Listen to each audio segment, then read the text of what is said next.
Hi, everybody. Welcome to University of the Sciences Transfer Tips webinar. We are going to give it a couple minutes for everybody to log in and get connected to their audio and their video, and then we'll get started. So we'll just give it a couple seconds.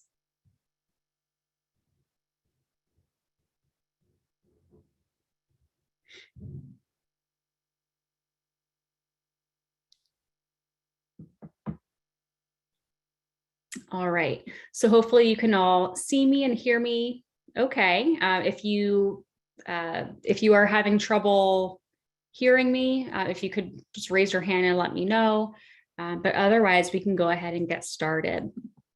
So again, welcome to our Transfer Tips webinar. My name is Kendra King. I am the Associate Director for Transfer and Graduate Admission at University of the Sciences. So I am your transfer admission counselor if you're interested in transferring to our institution. So this is our webinar series where we talk about helpful tips to help students transfer smoothly. And this session, we're going to be talking about transferring during the COVID-19 pandemic. So transferring institutions in itself can be a little bit stressful. Doing it in a global pandemic can be a little bit more stressful. So we're going to talk about a lot of things today. The first thing that we're going to go over is kind of what is this that we're going through. So COVID-19, it's kind of a part of our daily lives now. I had the privilege of learning from our assistant director of our counseling center last week that COVID-19 is what's called a collective trauma. This is something which is a traumatic experience that impacts entire groups, communities, or societies. So something that is on a larger scale. So this is something which changes your daily life. It can have lasting social, economic, and psychological effects. Some other examples that we can think of would be September 11th, World War II, the Great Depression, the Great Recession. So clearly this is definitely, it's a big deal. It's something that is historical. And if you're a college student at this time, it's especially stressful. So COVID-19 and other collective traumas have a lot of psychosocial effects. So the main thing may be, a disruption in your daily routine, your tasks and activities. Of course, that's something that we've been experiencing for almost 2 years now. Financial strain, social strain, canceled plans, lost opportunities, things that you may have been planning for, you're not able to do, which may be related to your academic endeavors, mental health and physical health worsening as well. So overall, a lot of effects that are taking place from this event. And of course, this is going to affect everybody, but it's going to affect college students in a particular way. And there's been a lot of studies over the past few months regarding COVID burnout. So this is one that I thought was really interesting. This is from the Ohio State University. They did a survey of about 1,100 of their students. And you can see here from August 2020 through compared to April 2021, you can see these different kind of behaviors here. So feelings of burnout, you can see this really steep increase here. Unhealthy eating has gone up a little bit. Alcohol use has gone up a little bit.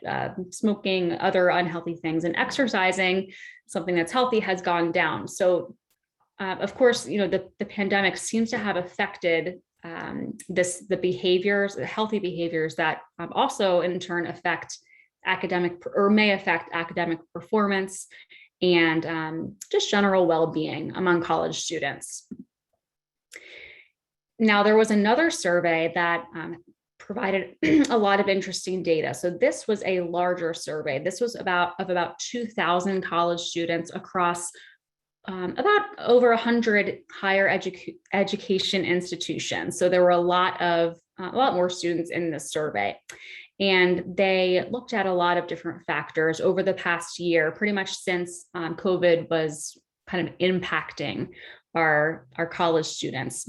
So the one question that they had asked students they asked them to rate the value of the college education that they received in 2020 through 2021. So you can see here, most students had voted either good or fair. So not really what you would want from your college experience, or compared to previous years, this might have been a decline. So what I also wanted to do tonight, because we are looking at this data, I was curious to see how, what our attendees of this webinar, what their experience was. So we are going to poll the audience. If you see the poll question pop up here, we're going to ask you the same questions that were asked in this study. So if you could rate the value of the college education that you received in 2020, 2021, that academic year, how would you rate that? I'll give you guys a couple seconds to phone in here on your answer. Okay, so we're going to end the poll, and it looks like the majority of the students in the room chose fair as their answer. So, your results are pretty consistent with the results from this study, that it was you received a fair college education. So the next survey question, they were asked to assess their learning outcomes for this academic year. So the students were kind of, evaluating, did they learn more? Did they learn less? Was it about the same? Or it might not apply to them because they may not have been in college before COVID. So you can see, unfortunately, since COVID, most students in this survey learned less. They felt that they learned less than they had, pre-COVID. And that's an overwhelming, kind of majority here. So we're going to ask you guys what you think. And we've got the same thing. So all of you in the room actually felt like you learned less this past year as well.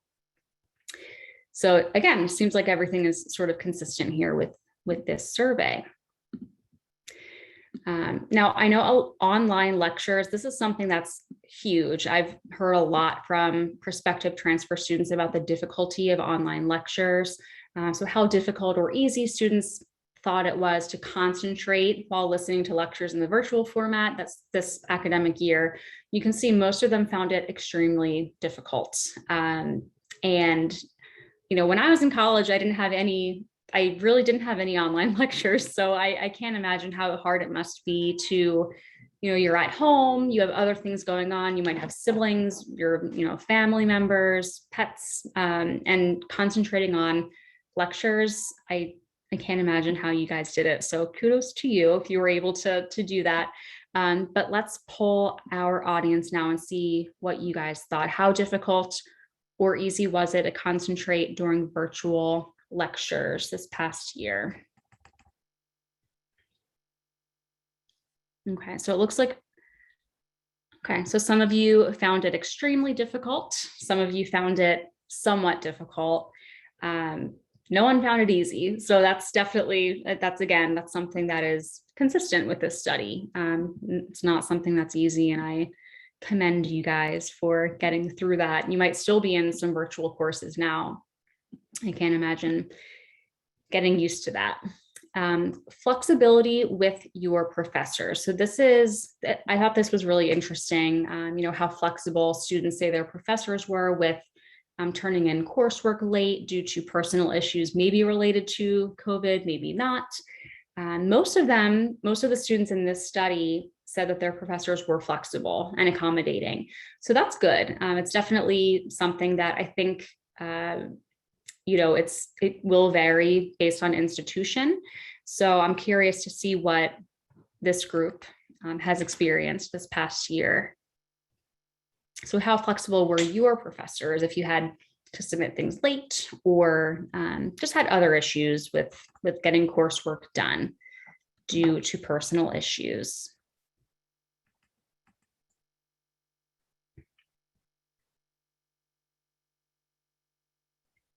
Okay, so it seems like some of the people in the room experienced some not flexible professors. So I'm sorry about that you had to experience that. And, hopefully moving forward, you will have a better experience. And then this is about concerns. So what do you think, or what do college students say that their concerns are regarding their ability to complete coursework and get good grades this past academic year? So their main concerns, it looks like the majority was just feeling unmotivated. And this could be for a number of reasons. I know this past year, there have been a lot of mental health concerns and things like that. Difficulty concentrating could be related to, being in that virtual setting and you have a lot of distractions. So if you had to pick just one thing, what was your biggest concern this past year regarding your ability to complete coursework and get good grades this past year? What would you say the number one concern would be?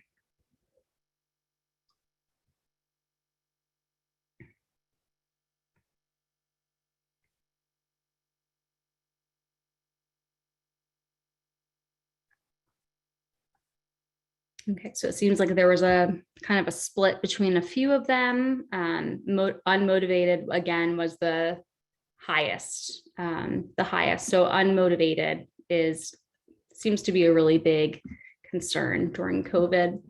And then this last one is graduation date. So this is something that is something that, to be honest, I hadn't really considered too much before. But, COVID will definitely impact for some students when they're going to graduate. They may have taken some time off. They may be taking fewer credits each semester. So for most of the students, in this study, it hasn't changed their graduation plans. For the next majority of students, it strongly will change their plans. So it's kind of an interesting mix there, but I am curious to see what impacted it for you guys. So has COVID changed your timing when you're going to graduate from college? Are you planning to graduate a little later, a little earlier? Maybe your plans haven't changed at all.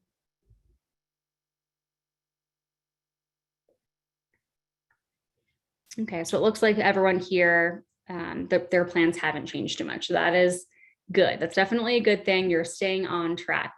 But I wanted to share this with you just to kind of show the attendees here that these struggles that you may be feeling, or these stressors that you may be feeling, these are things that students all over the nation and all over the world are feeling as well. And it seems like all of these concerns are kind of lined up together and pretty common. So how do we cope with this? You have a lot going on, you're a college student, you have to deal with a lot of things. I looked up some information on the CDC website, and there were a few tips here. So the one tip is know that it's okay to feel how you're feeling. It's okay if you're having a bad day. This is something that's common, as we can see.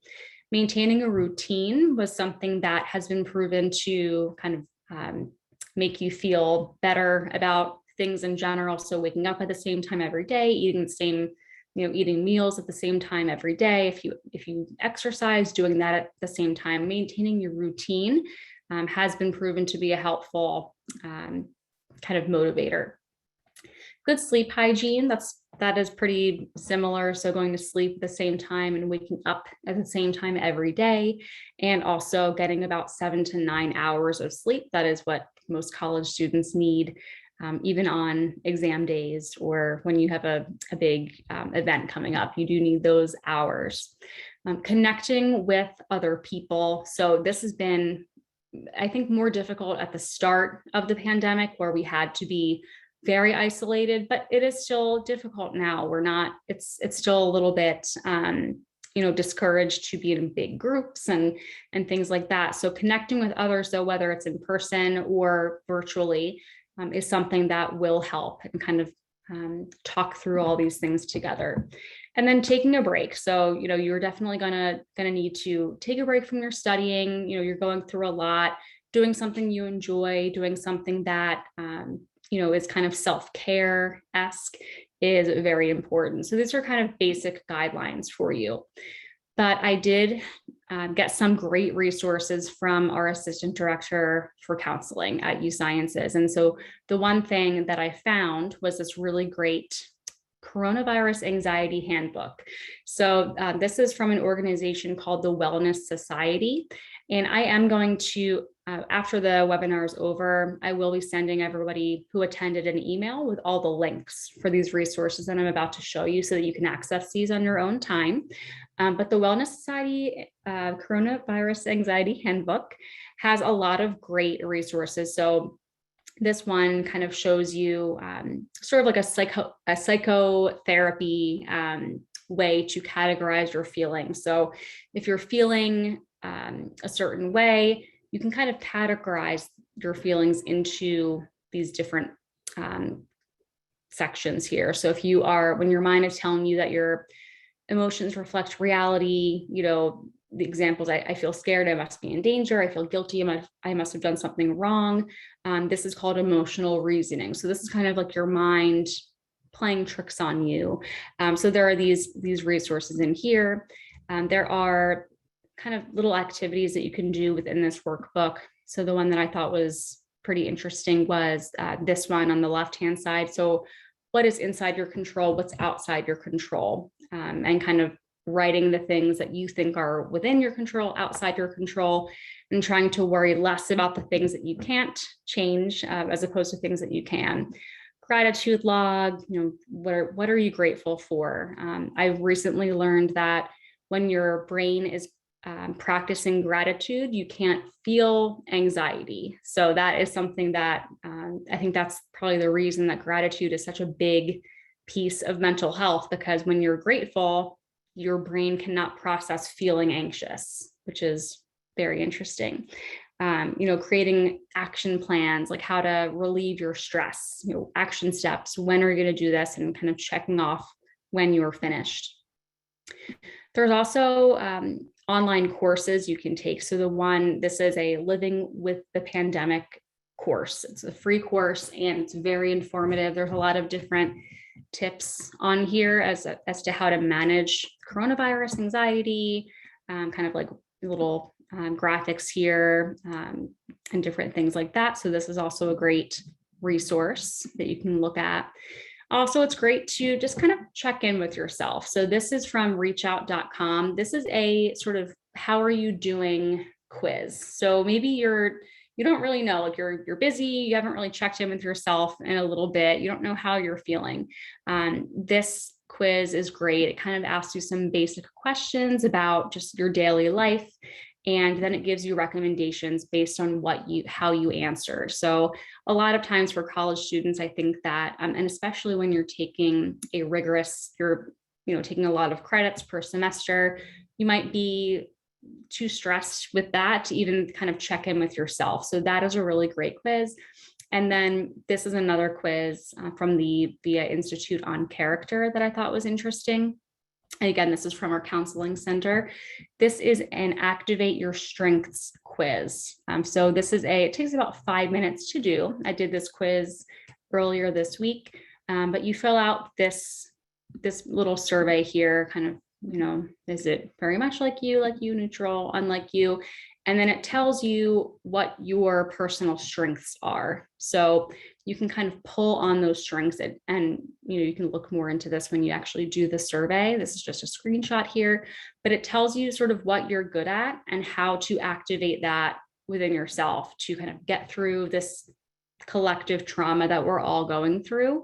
And it's important to remember that you are strong, you can get through this, you can do this, and you can maintain your academic success and transfer successfully. So I hope that was helpful. Like I said, I will be sending all of you those resources. They were great, and I hope that you will access them after this webinar. I know that a lot of you in the room are interested in transferring to USciences specifically. So I wanted to give a brief background about USciences and give you guys some information about our institution as well.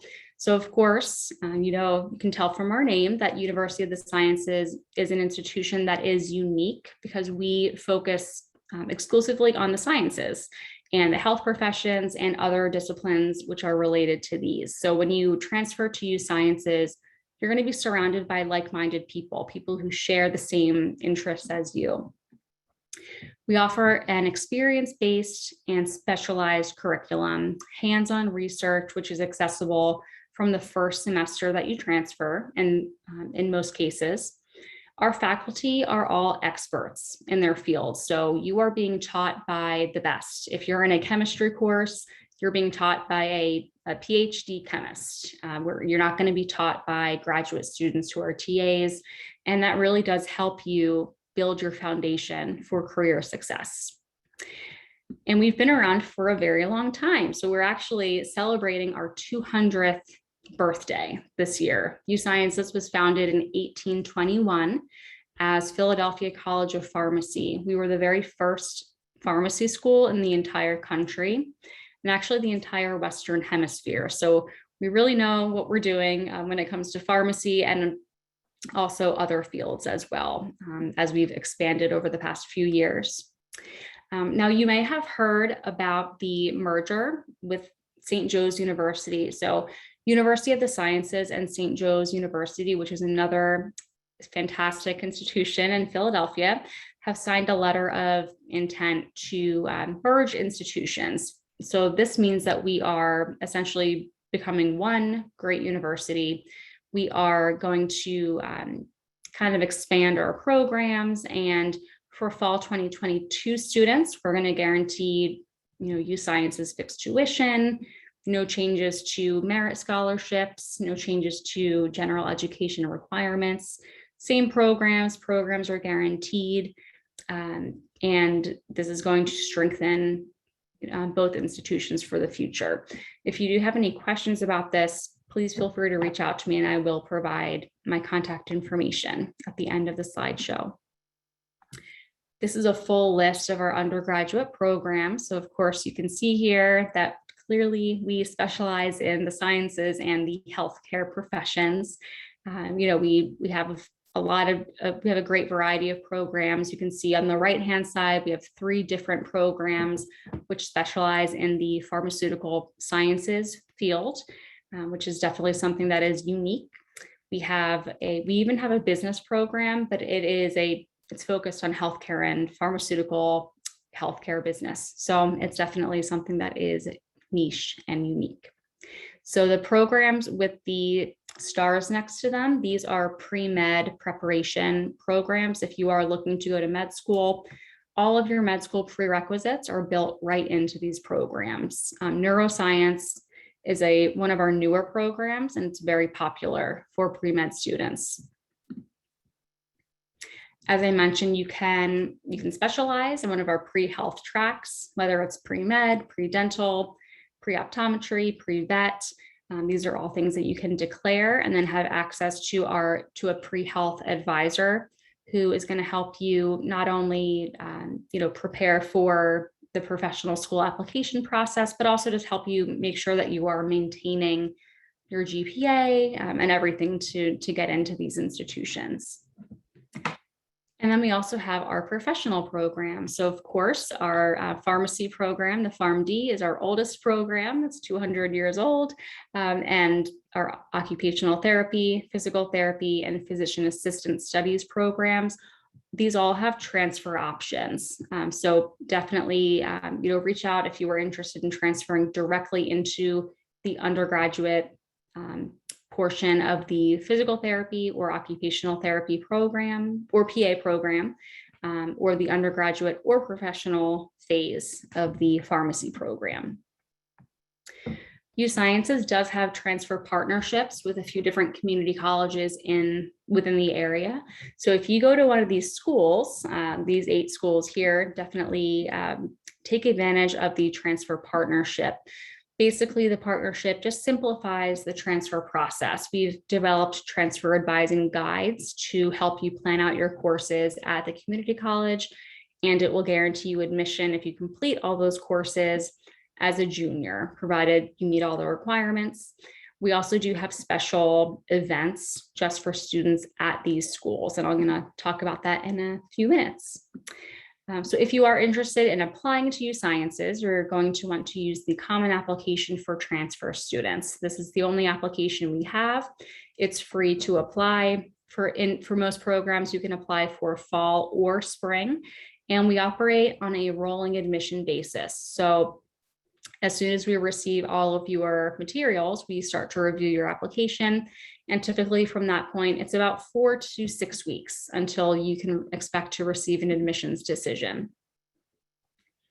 I think the best way, or the best advice that I have for prospective transfer students, is to visit campus in as many ways as you can, just to get a feel for what the environment is like, what the atmosphere is like. So I did want to tell all of you about some events that we're having coming up. So on campus, the next event that we're having, the next event we're having is actually our Transfer Partner Day, which is on November 9th. So if you do go to one of those community colleges that you saw on the screen earlier, you should be receiving an email, or you should have already received an email to visit campus for our Transfer Partner Day, which is kind of a more in-depth open house, and you'll get to attend a mock lecture, so you can see what the teaching style is like at USciences and kind of get to know us a little bit more. If you are any student can come to one of our fall open houses. So we have one more fall open house, November 13th. So that weekend, it's your last chance to come to campus and experience a fall open house. So I really do hope that you can come and see our beautiful campus in Philadelphia, in University City. We also do take daily tours and admissions meetings if you wanted to come to campus any day of the week and come and just see what campus is like. And if you are accepted for the fall, you can come to one of our accepted student days in February, March, or April. Then we have some virtual events here. So the next Transfer Tips webinar we're having is on November 30th. This is going to be all about the application process. So I'm going to be telling you about kind of tips from the admissions counselor point of view about, kind of what we're looking for, what impresses us on an application, what you might want to consider to strengthen your application. So it's going to be focused entirely on the application process, which you should be starting to think about at that time of year. And then our Transfer Decision Day, this is for students who are interested in transferring for spring 2022. So this is an event where you can enter a Zoom session kind of like this, and you can, sort of present your application, get your admissions decision. If you're accepted, you can meet with a faculty advisor who would help you figure out which courses to take in the spring. You could also meet with financial aid, residence life, and current transfer students as well. So this is a great opportunity if you are just looking to get everything done in one day and you're looking to start in January. And then, of course, I am always available for phone or Zoom appointments. So we're using a new system called Calendly, which I really like. It is and this is my link here, it's calendly.com/Kendra King. If you go to that website, you can access my my calendar, and you can choose a day and time that I'm available that also works for you. And you'll be able to schedule a phone appointment with me or a Zoom appointment. And so you can and then I'll call you at whatever number you want, and we can chat about your transfer process. And hopefully we will be seeing you on campus soon, and you'll be #proven everywhere you go, just like our transfer students and all of our students at USciences. So please do contact me. This is my information here. I'm going to leave this up. And if you have questions, please feel free to type them into either the Q&A box or the chat box. If there's any questions that you have about anything that we talked about tonight, whether it's the impact on COVID or the application process, if you're interested in a particular program and you have questions about that program, feel free to type it into the Q&A box, and I will answer those for you live if you have a few minutes to stick around.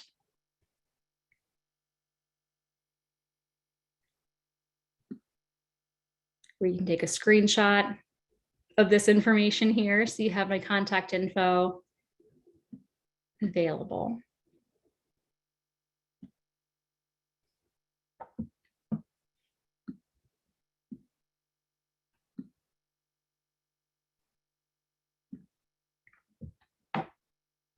Great. Looks like we have one question, which is asking about deadlines. So for the spring 2022 semester, the deadline to submit the application is technically it's December 1st. So you have until December on the Common App for transfer students to submit your application. We don't recommend waiting until the last minute though. So I would say if you are planning on transferring this spring, apply by November 1st. That would be our recommendation. So I know that's just a couple days away. I don't know if anybody here is interested in spring. If you're interested in next fall, 2022, the deadline, again, it's technically August 1st, but we would of course recommend to submit it before then. So July 1st is the preferred deadline. However, the sooner you apply, the sooner you get it admitted. So if you applied in March, you got everything in, we could give you your admissions decision potentially by April, and that would give you so much more time to get your financial aid package squared away, to figure out where you're going to live, and kind of all of these things. So those are the kind of the general guidelines for deadline submission. All right, if there are no more questions, it doesn't look like any more popping up, or if you don't want to ask them here, feel free to just send me an email at this email here, or schedule a phone appointment with me. But I'm going to go ahead and end the webinar. Thank you so much for coming. I hope that you got something good out of this, and hopefully we'll see you on campus soon for one of our events. I'm going to stop my share here.